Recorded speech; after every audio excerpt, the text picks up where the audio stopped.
Alright. I'm Nick, the CEO of Berjaya Holdings Sdn Berhad, and I'm the chairperson of this workplace wellbeing committee.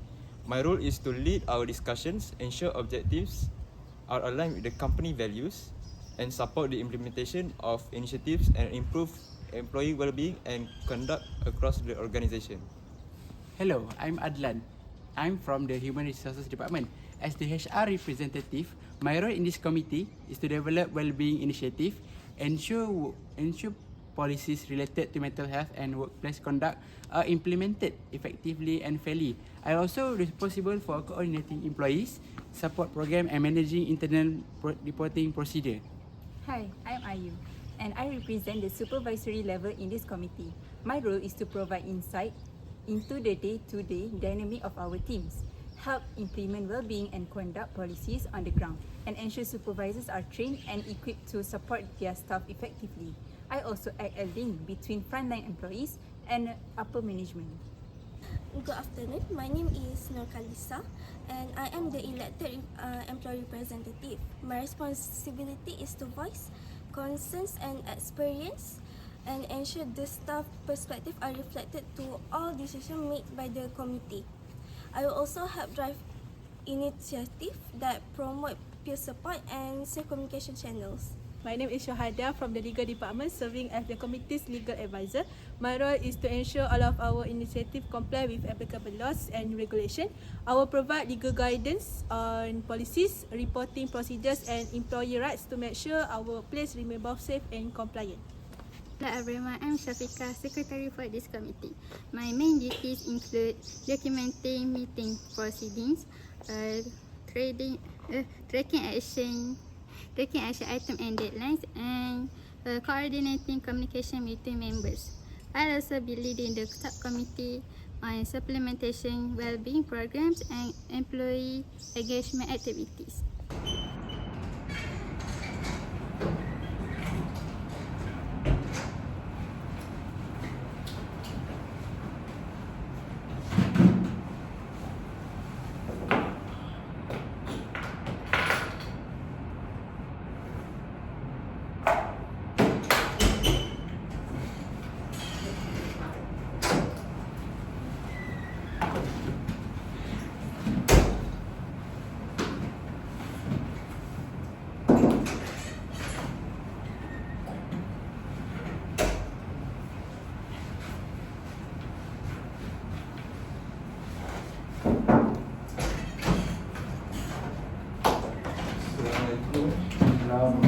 Good evening, everyone. Alright, have a seat. Okay. Good evening, everyone. Thank you all for making time for this crucial meeting. First of all, I am obliged to welcome all. It's okay. Moving forward. First of all, I am obliged to welcome all members to the second Employee Wellness and Workplace Conduct Committee meeting of Berjaya Holdings Sdn Berhad. I hope everyone is in great condition and stay connected with each other. In short, this will be our agenda as you can view it here through this welcoming slide. Now, can we call this meeting to order? Yes. Excellent. Moving forward, are there any apologies for absences for today's meetings? Yes, Mr. Effendi is on medical leave and unable to attend this meeting. Alright, thank you, Ms. Shafika.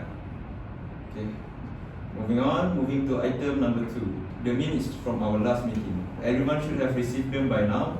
So, are there any comments or corrections? Ms. Shafika, anything to add? For me, the minutes accurately reflect our discussion about establishing this committee and our preliminary assessment of workplace issues. So, no correction needed.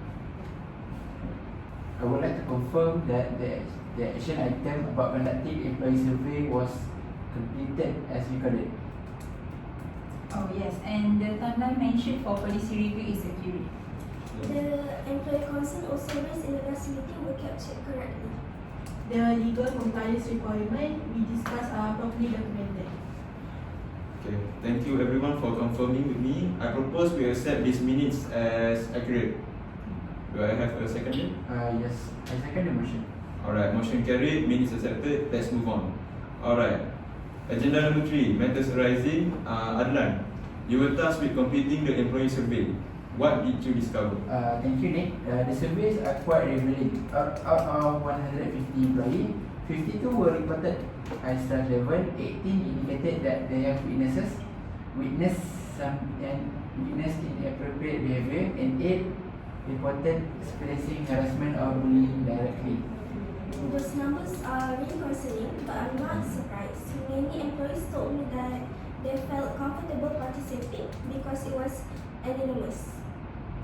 Yeah, from my department alone, I noticed several staff members seem hesitant to engage in team activities. The survey explains why. These numbers indicate we have both immediate and systemic issues to address. We need documentation of our response for compliance purpose. Should I be documenting specific action plans based on this finding? Absolutely, Ms. Shabika. Adlan, what specific recommendations do you have based on these results? I propose we implement a 3-phase approach. The first one is immediate support resources. The second one is policy strengthening, and the third one is long-term culture change initiative. Okay, alright. Let's hear everyone's thoughts on this approach. You, from a supervisory perspective, do you have any ideas? Yes, I am. I think we need a training for supervisors first. We need to know how to recognize signs and respond appropriately. I feel unprepared to handle these situations currently. For me, employees need to see immediate action. They want to know their concerns are being taken seriously and that reporting will be safe. We need clear policies and procedures in place before we announce any programs. Legal protection for both compliant and accused is essential. Should we establish timelines for each phase? Having clear deadline will help with accountability. That's an excellent point, Shabika. So let's set a 30-day timeline for phase 1 of implementation. Are we all in agreement in this approach? Yes. Alright, moving forward, Mr. Adlan will coordinate the 3-phase implementation with support from each committee member. Alright. So moving on, our next agenda, I would like to address the poor mental health among our employees. I'd like to hear from each of you on specific solutions. Miss Lisa, what are employees saying they need the most? Employees want accessible mental health resources, counseling services, stress management workshops, and flexible work arrangement during difficult times. They also want managers who understand mental health challenges. I recommend establishing an employee assistance programs with professional counseling service. We should also consider mental health days and stress management training for all staff. I would like training on how to support team members who are struggling. Sometimes I notice someone seems overwhelmed, but I don't know how to help without overstepping boundaries. We need to ensure our mental health initiative comply with privacy laws and don't create discrimination issues. Accommodation requests must be handled properly. What about creating a peer support network? Because sometimes employees prefer talking to colleagues rather than supervisor or HR. Alright, all excellent suggestions everyone, thank you for your inputs. So let me propose we implement all of your suggestions: EAP services, supervisor training, peer support networks, and flexible work policies for mental health needs for our employees. So Mr. Adlan, can you cost this out? Yes, I estimate around 15,000 for EAP service annually, 5,000 for training programs, and minimal cost for peer support networks. Flexible policies are more about procedure than budget. Yes, the training investment is crucial. I will recommend quarterly sessions to keep skills fresh. I believe that employees will really appreciate seeing this investment in their well-being. It shows the company cares beyond just productivity. We will need clear guidelines on confidentiality and how to handle accommodations requests that arise from mental health needs. Should I draft a communication plan to announce this initiative to staff? Yes, please do actually. Now let's vote on implementing this comprehensive mental health support package for our employees. So everyone, are we all in favor? Yes. Yes. So everyone is supporting, right? Alright. Moving forward, unanimous approval. So Adlan will lead the implementation with Ayu, coordinating supervisor training. Lisa will organize peer support, and Shafiqah will handle communications. So we target to launch this project in 30 days. Right. To our second critical issue of this company, workplace bullying and harassment. So Ms. Shwada, let's start with our legal obligations. We are required to provide a harassment-free workplace under federal and state law. This means clear policies, proper investigation procedure, and protection against retaliation. Our current policy is outdated and insufficient. I agree our policy needs strengthening. We need anonymous reporting options, clear investigation timelines, and defined consequences. Current reporting only goes through direct supervisors, which doesn't work if the supervisor is the problem. Exactly. Employees are scared to report because they fear retaliation or that nothing will change. They need multiple reporting channels and assurance that complaints will be investigated properly. Yes, I agree with you. As a supervisor, I need clear guidance on handling complaints and recognizing harassment. Sometimes behavior that seems like personally conflicts might actually be harassment. What about prevention? Can we create awareness programs so people understand what constitutes inappropriate behavior? Excellent point, Ms. Shafiqah. Prevention is as important as response. So what specific measures should we implement? I would like regular check-ins with my team members about workplace climate. Sometimes informal conversations review issues before they escalate. Yes, I agree with you. Should we establish a confidential hotline or online reporting system? That might make reporting easier for some people. That's a good idea, and a good idea from you too. And everyone, you all have great suggestions. So let me propose our approach. Updated zero tolerance policy, multiple reporting channels including anonymous options, mandatory training for our employees, swift investigation procedures, and regular climate assessments. I can draft the policy updates within 2 weeks. We need executive approval before implementation. I will research training providers and investigation procedure. We should have everything ready within 30 days. I'd like to help with the anonymous reporting system design. Employees should feel it's truly safe to use. I will work with other supervisors to develop the climate assessment approach. We need buy-in from all management levels. I coordinate the communication strategy. Employees need to understand the new procedure clearly. Alright, perfect coordination from everyone. So let's all vote on implementing this comprehensive anti-harassment program. All in favor? Yes. Alright, excellent. So let's move on to our next agenda. Moving on to our next agenda, are there any additional concerns or suggestions? Ms. Shafiqah, anything from your interactions with your staff? Actually, yes. Several employees mentioned wanting team building activities that focus on respect and collaboration. They feel some departments are more supportive than others.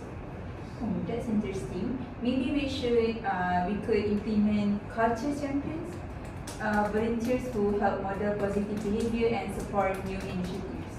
I know that idea. Employees would respond well to peer leadership. Also, what about regular pulse surveys to monitor how our programs are working? Pulse survey are excellent for ongoing assessment. We could do them quarterly to track progress and identify the emerging issues. We should also consider exit interviews focused on workplace culture. People leaving might share insights they want to share when employed. Right, all valuable inputs. Should we establish a subcommittee to develop the supplementary programs, Ms. Shafiqah? I'd be happy to coordinate that. We could meet monthly to develop and refine this additional initiative. Sure, I will join that subcommittee. Employee input will be crucial for success. Yeah, count me in too. Supervisor perspective will help with the implementation. Excellent, everyone. So, Ms. Rika will lead a subcommittee with Lisa and Ayu to develop supplementary culture initiative. So, report back on our next meeting. Understood? Alright. So, let's move on to our date, time, and venue for the next meeting. Alright. So, I suggest Friday, 15 July 2025 at 9 PM in meeting room 1. So, is everyone free at that time? Yes. Alright. So this gives us around 4 weeks to implement our final changes.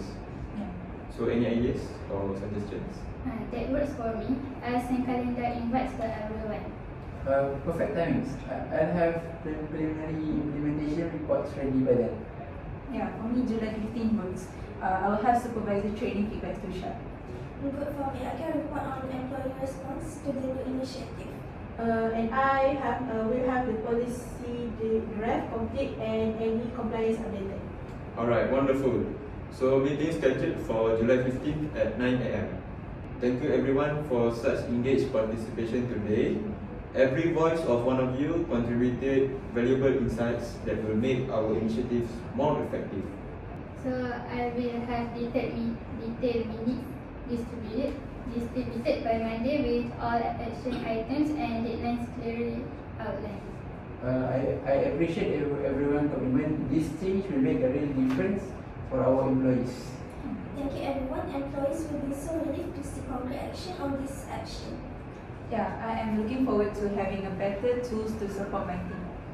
And I'm sure this collaborative approach will ensure we both legally compliant and culturally effective. Alright, our united approach today demonstrates that we can create meaningful change. Let's maintain this momentum and reconvene in 4 weeks with progress reports. Right? Alright, thank you. So meeting adjourned, okay? Ni aku tutup earlier.